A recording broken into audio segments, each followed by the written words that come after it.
माननीय संभाजी निलंगेकर पाटील यांनी लातूरला सुफलाम करण्याकरता सर्व लातूरचे खोरे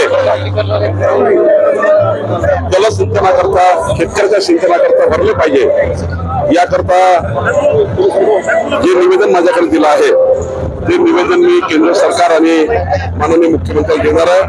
मोदीजींना निवेदन देणार आहे। 20 तारखेला मोदीजी 10 वाजता नांदेडला आहेत। 20 तारखेला 12 वाजता मोदीजी परभणीला आहेत आणि अपेक्षित आहे की लातूरलाही मोदी येणार आहे।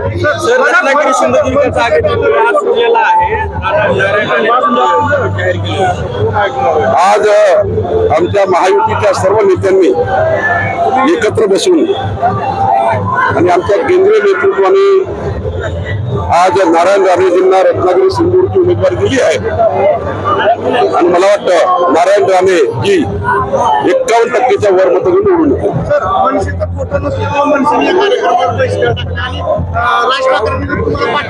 राज ठाकरे साहेबांनी मी आभार मानतो, त्यांच्या धन्यवाद मी दिले आहे। 4दा मी बोललो आहे की राज साहेबांनी विकसित भारताच्या संकल्पनेला साथ दिली आहे, मोदींना साथ दिली आहे। काही स्थानिक लेवलला चुका झाल्या असतील त्या मी दुरुस्त करणार।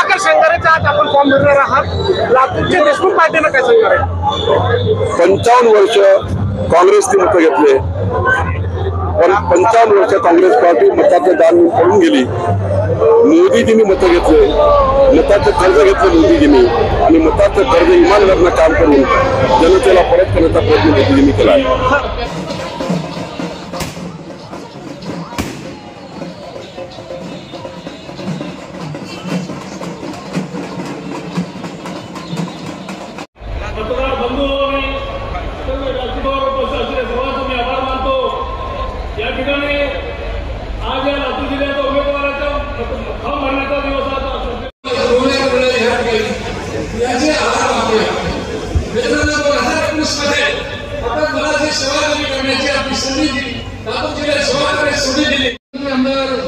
पाटील साहेब, माझे आमदार निलेश कराडजी, माझे आमदार अभिमन्यू पवारजी, माझे आमदार बाबासाहेब पाटीलजी, माझे आमदार भारतजी, स्वागत करूया।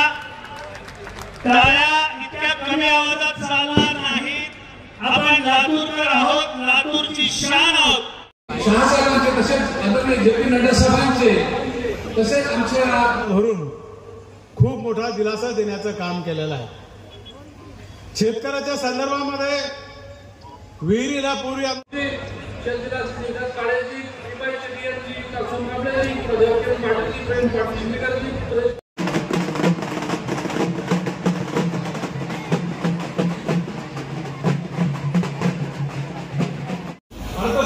सादर केला। या ठिकाणी देखील शिंदे साहेबांच्या नेतृत्वाखाली फडणवीस साहेबांनी अगदी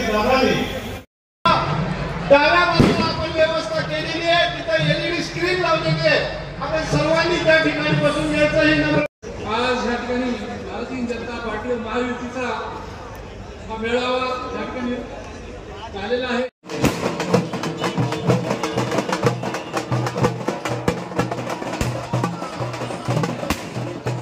याची व्यवस्था आहे हे खरं आहे। कार्यकर्ता व नागरिक बांधवांना विनंती आहे की आपण तिथे जागेवर रेंगाळू नका। बसण्याची व्यवस्था करा।